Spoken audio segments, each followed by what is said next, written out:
Halo, ingatkah kamu ketika kita masih sekolah dasar, kita mempelajari siklus air, mulai dari penguapan, hujan, hingga kembali lagi ke laut. Dan dalam pelajaran geografi, lebih dari 70% permukaan bumi ditutupi oleh air, dan sisanya terdiri dari daratan. Selain itu, tubuh manusia dewasa sebanyak 60% juga terdiri dari air. Apakah kamu tahu bahwa sebenarnya ketika bumi terbentuk pada zaman dahulu kala, bumi hanya berupa batuan keras dan tidak ada satupun partikel yang ada di bumi dapat membuat air. Lalu dari manakah air yang ada di bumi berasal? Mari kita mulai dari komponen yang membentuk air. Air yang dalam bahasa ilmiah disebut sebagai H2O terdiri dari dua atom hidrogen yang terikat dengan oksigen. Perlu kita ketahui, hidrogen adalah salah satu partikel yang tertua di alam semesta. Sekitar 14 miliar tahun yang lalu, beberapa partikel terbentuk beberapa saat setelah terjadi Big Bang.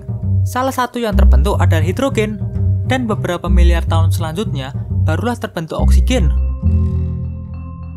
Dengan proses yang sangat panjang, hidrogen dan oksigen saling terikat dan membentuk lapisan es di luar angkasa.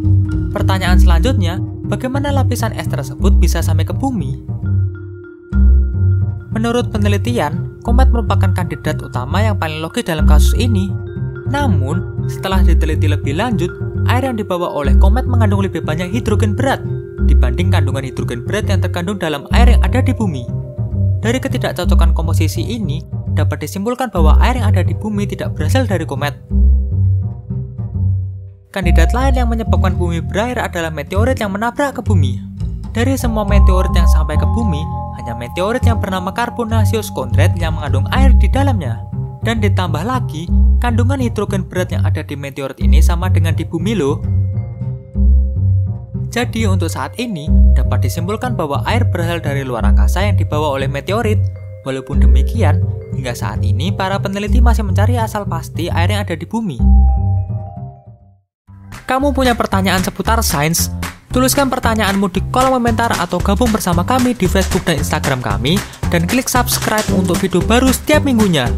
Jangan sampai kelewatan ya.